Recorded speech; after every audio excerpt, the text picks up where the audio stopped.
You are listening to the Final Say Radio Show, a Rappaport Media production, with your host Brett Rappaport and co-host John Rappaport.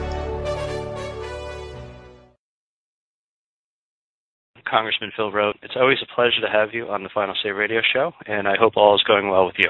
It is, and how's everything going? Well, I would say that despite domestic policy issues, things are pretty okay here, but I can't say that much for our friends around the world in so many different places. In particular, I'm thinking of our family and our friends in Israel.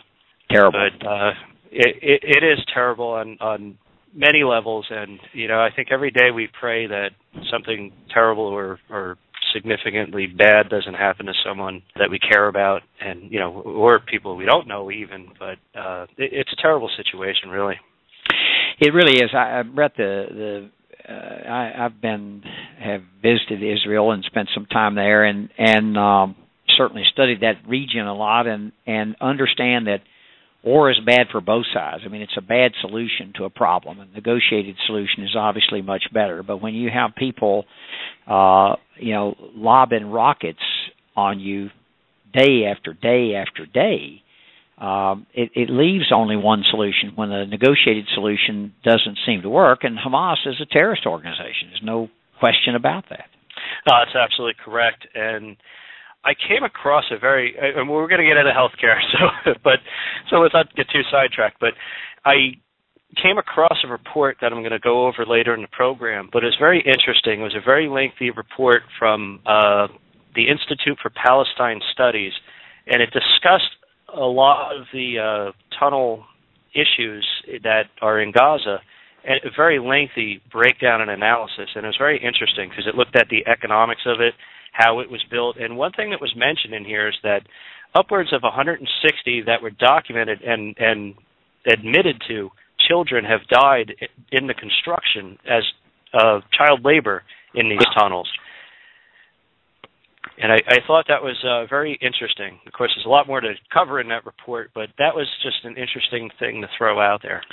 Well, it was, Brett. It's been probably 4 years ago since I was there, and the thing that interested me on the West Bank, and we didn't go into Gaza, obviously, but we went into the West Bank to Ramallah.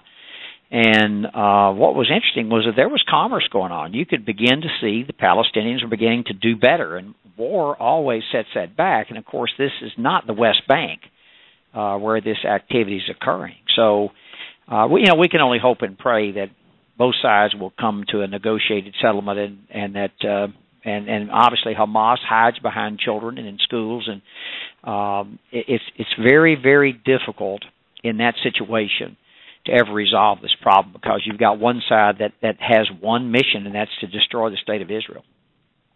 Well, that's absolutely correct, and I think that most of us would agree that they're not going to resolve anything as long as Hamas is in charge, at least of Gaza, and some sort of responsible party comes to the table representing the Palestinians or the Arabs who are living in that region.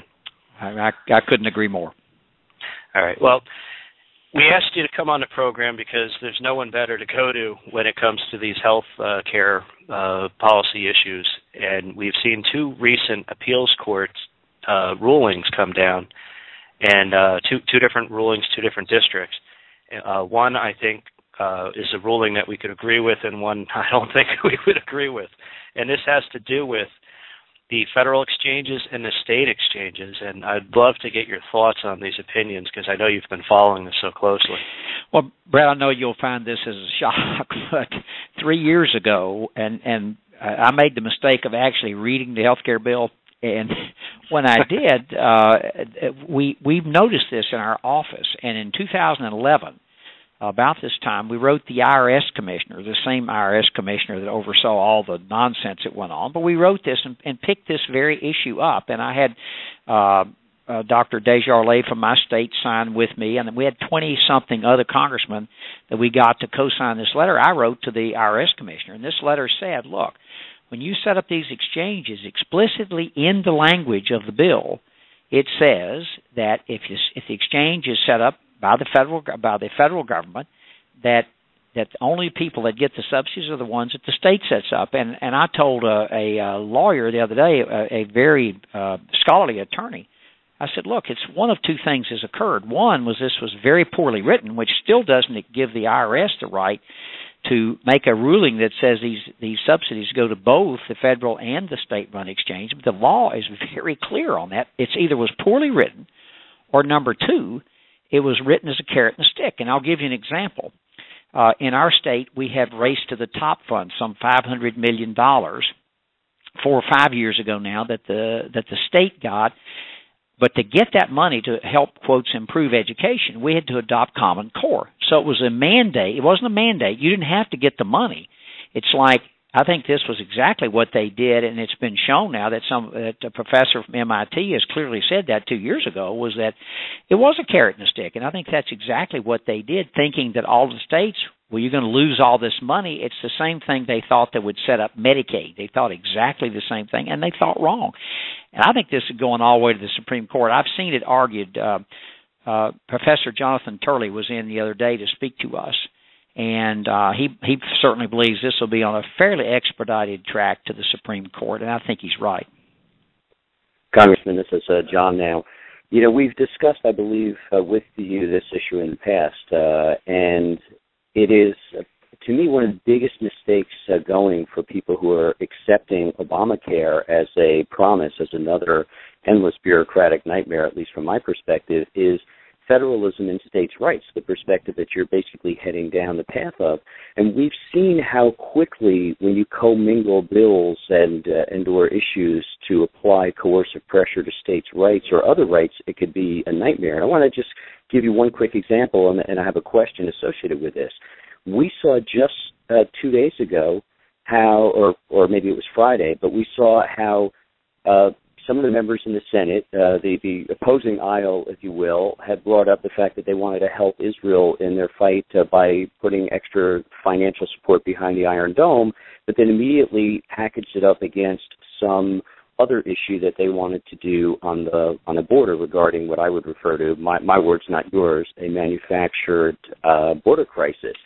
So I wanted you to speak a little to that and how that ties into the healthcare from a federalist perspective, and with that, I'm very concerned about the exposure that Americans may be facing from infectious diseases coming over the border. So I know I commingled a couple of questions there, but I think they're very closely related, and I wanted to get your salient opinion on that. Well, there's no question that the Supreme Court and boy, it's obvious why I went to medical school and not law school. After I was in the chambers when they discussed much of this, I was fortunate enough to be one of the folks who got to go in the Supreme Court chambers when they debated the bill. And I got it exactly backwards. I thought that the Medicaid would be upheld. It was said no, the states do have a right to accept or deny this. And the other part, the mandate, which I thought would be held unconstitutional, I still to this day can't understand Judge Roberts' ruling, but it is what it is. But mandate, things like this are done all the time in legislation where what you described in the Senate is you get something that you'd really like to do and you apply something else to it that you wouldn't like to do. And which would you like to do the most? It happens all the time in this place instead of voting up a completely clean bill on its merits. So what you've said nextly is about our borders down there, about what's coming over. Look, you don't have a sovereign country if you don't have a sovereign border. And right now we don't have a sovereign border. And I shall let this person remain nameless, but I got on the phone the other day and talked to my Homeland Security Director in Tennessee, a close personal friend. And I then asked him to hook me up with some high officials in Texas who were responsible for this, which they did. Let me give you some numbers. This official in Texas, which is a state official, not a federal official, and by the way, I think our Border Patrol people are doing all they can down there. All the information I get says they're doing a good job, but just they're handcuffed right now. Anyway, they had a surge of state people as they drew the Border Patrol people back to take care of all the humanitarian part of this influx of young people and not so young people who came in. The first week after they successfully set this up, in other words, week 2, there was a 25% drop in border crossings. Week 3 an 18%, and week 4 a 25%. So securing the border as any common sense American understands, it works. It's working in Texas right now. And what we're looking at here in Washington, you're talking about the various diseases that come over, drug-resistant tuberculosis and on, can come over. We need to get control of the border, period. And we have a president right now who is not the least bit interested in controlling the border, the best I can tell. If you look at the number of deportations, you look at the assets we have down there, any leader, I mean, look at the state Israel would be in if they couldn't control their borders. They'd be gone, is what they'd be. And that's exactly what worries me, is that what's to keep terrorists and any other bad guy, drug dealers, gang members, and so forth, for infiltrating right through those same areas. And think how utterly ridiculous it is to have our own federal police officers, which are Border Patrol people, not allowed to go into some federal land that's protected land. How crazy is that? That's just a boulevard for drug dealers, smugglers, and others who want to get across our border when they know that our law enforcement people can't get into these areas, and that's the case right now. Well, it is insane, and it's sad that we actually have to so closely align security with health, but when you look no further than what happens in Chicago every single weekend, and we understand that when we have an open border like this, or we have policies that support same, it becomes a health crisis. It may be GSWs in the emergency room, but it's still a major health crisis. Well, one of the things that worries me, John and Brett, is that I don't know what the president has up his sleeve. It certainly isn't controlling the border, but I don't know what his intentions are. But if his intentions are to grant refugee status, which is what I think is coming next month when the August recess occurs, so that these folks can stay here longer based on their refugee status. You know, I shouldn't say this because I have family members who live in Chicago. One of my sons lives in Chicago, but the young people in the south part of that city almost need refugee status. It's so dangerous some weekends. I really feel bad for them. And, you know, we have problems right here at home, severe problems right here that need to be affected. I hear it all the time. They say, Dr. Roe, we have young people here that don't have health care, or we have education, all these things we need to attend to in this country, and we're spending an enormous amount of money on our southern border when we should not have to do that. We should have a secure border. And by the way, when people come in here illegally, there are laws on the books right now to take care of that. You don't need to pass more laws. I think probably tomorrow or Thursday we will pass. I think tomorrow we'll start the debate, and Thursday vote on some reforms in immigration. But it's certainly not comprehensive. It's basically just to take care of the problem down on the border right now, which is to allow the National Guard, some more resources for the National Guard to be down there to help the Border Patrol, to expedite. I think one of the most important things you can do for young people, for people coming in, it'll be the last in, the last person to get across the border first out. You can get them back, and I think that's a huge deterrent to keep people from coming over here. Once you come, you have to understand you're leaving this country, and I think that's exactly what people want. I mean, I've even heard people at home who typically are, you know, and who could not want to take care of the humanitarian part. I mean, you got kids down there. We have to do that, and we are. I mean, when I spoke to this official in Texas, that's being taken care of pretty well, but it's almost overwhelmed them down there. I was a mayor of Johnson City, Tennessee, before I came to Congress, and I thought, what in the world in a town of 65,000 people would I do with 10,000 basically people, refugees who came here? How would I handle that? And one of my friends in Texas said, oh, you could handle that, Phil. But what about next year and the year after and the year after? That's why it's important we get control. Well, actually, the fact is, and I'm familiar with a lot of big town budgets, just adding a little bit of expense, just a couple % increase, causes significant issues for you. So 10,000 people all of a sudden out of blue that you have to take care of, that could bankrupt your town or your cities.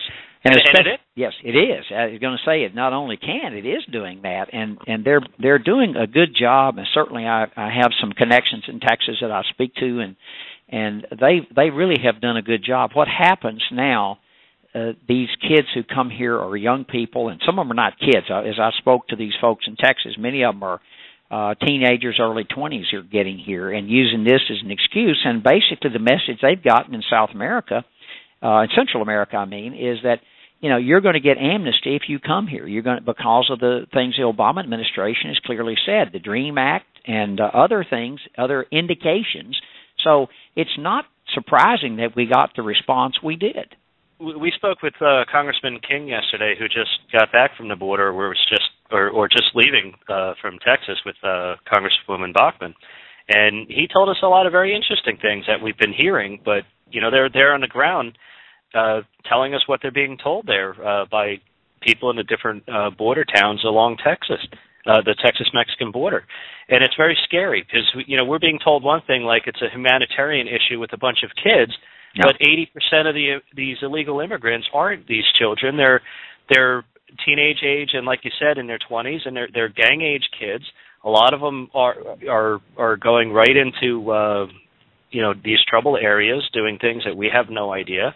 And are we monitoring those kids? Or are we just monitoring these young, you know, the handful of kids who are now sitting in our military bases and things of that nature? No, but the children that are coming are being dealt with as Americans would deal with any child. I mean, they are being dealt with as humanely as they can possibly be done. Mm-hmm. Is it perfect? No, but I mean, that's how we're going to deal with little kids that are for 3, 4, 5 years old. But that's exactly what the security people in Texas told me. Hey, that's only a part of the picture. There's a whole lot more to the story once you're down here and you see what's going on. And so, no, I agree with Steve, Representative King, completely on this. Exactly what I heard. Yeah. Now, just a real side note, because I'm being reminded by our friends following our show in the chat room, that I received the red alerts on my app on my iPhone of every rocket attack in Israel, and it's going nuts right now. And you know, it's just been nonstop. And you know, we're talking about our border. And Congressman, as a country, the United States, if Mexico were lobbing rockets into our nation, what would we do? Well, you know the answer to that question, and so does every American. About the third rocket, not a dozen of them or 1,000 of them, but about the third one that came over, we'd say either that ceases and desists, or are you going to be sorry the day you fire the next one? That's exactly what we would do. I mean, right. We're not going to have our citizens bombarded and not respond. That's just not how we do, and it's not how a sovereign country can do. Absolutely. Now, two additional questions here. Now, is there another nation in this world that wouldn't respond in that same way? And then I'll take it even deeper, but not with rockets. With our border issue right now, we are being invaded. We're being attacked in different ways.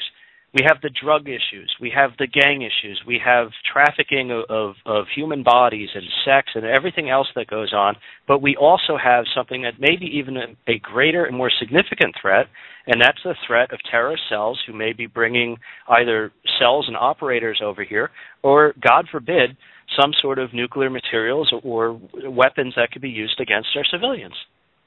Oh, there's no question. All those are true. I think the thing that worries me the most is this porous border. Now, the world knows about it. And look, Brett and John, this was an invitation the administration gave about how they responded. It was clear with the response that they've made to children. It was clear what the intent of the Obama administration was, I think.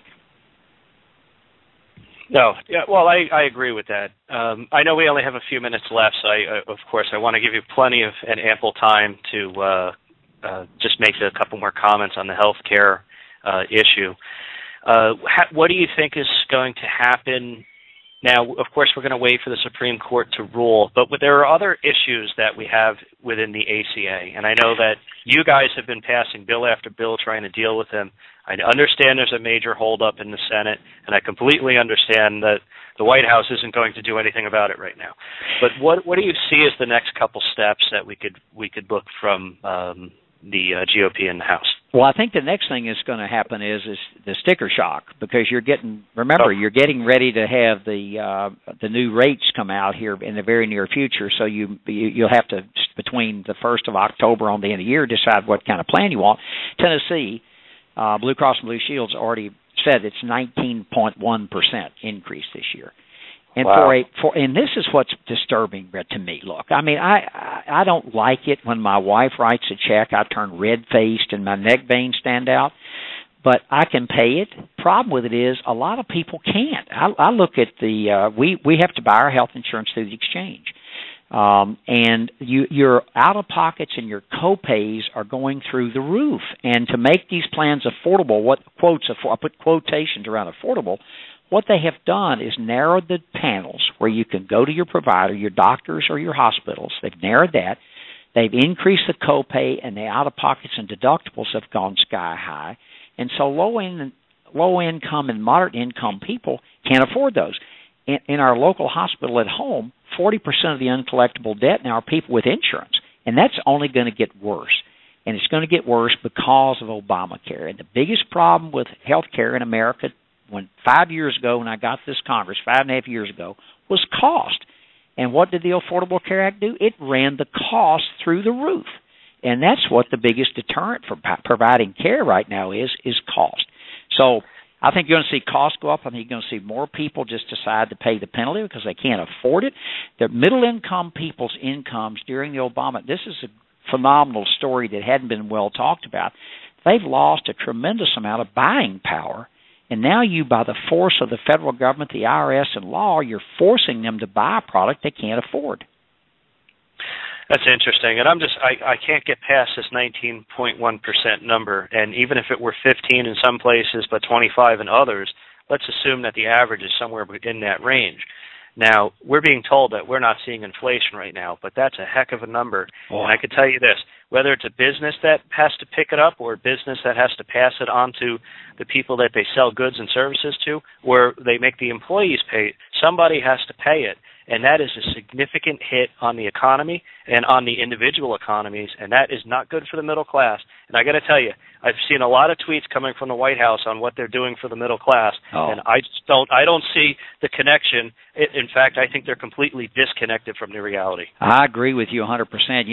They need to come to Tennessee and go around and visit these small communities, as I do almost every weekend. And you're hearing the stories now. Look, Brett, there may not be, at the end of the day, I've looked at this, excluding Medicaid, this may not have increased coverage to more than 1% of the population. 1%. And a cost for everyone else going up. Young people, there are people who have benefited. There's no question that people with a lot of very high-risk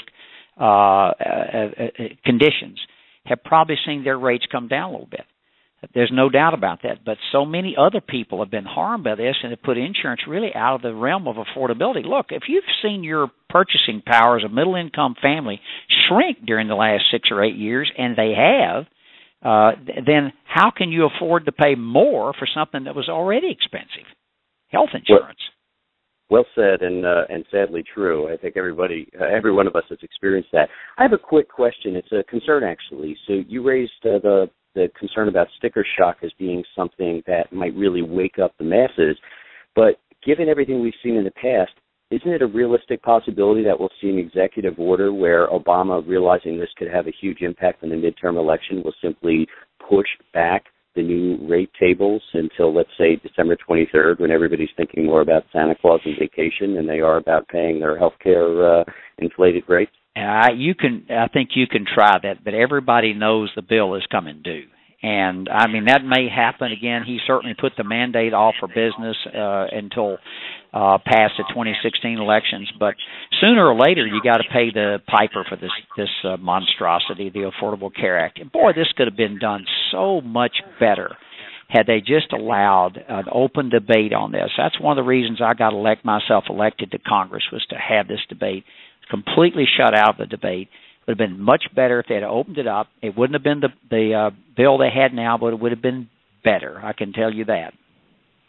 Absolutely. Well, Congressman, I know you have to run, but we'd love to have you back soon to find out what is in that VA bill. I know it's been passed. I believe it's going to pass in the House and the Senate, but then we're going to wait for the President to sign it. And so who knows what will happen there. But I'd love to find out a little bit more about that. Congressman, thank you so much for your time. We always appreciate it. And keep up the great work. By the way, John and I will be down Thursday for a defense meeting that we attend every month, and maybe we'll stop by and get a yeah, please come by the office. And I'd love to. I was on the conference committee for the VA, and I think people are going to be pretty happy, I think, with this. Oh, terrific. Well, that's good to know. a little bit of good news is always good to hear. Absolutely. Well, Congressman, real quick, what's the website that people can go to check out the legislation and things that you're working on? It's www.roe, that's ROE, .house.gov. Excellent. Again, thank you so much. We'll talk to you soon. Thanks, Brett. All right, take care. Congressman Phil Roe from the great state of Tennessee, terrific as always, and there are a handful, a couple dozen guys that do such great work down there, and he is certainly amongst them.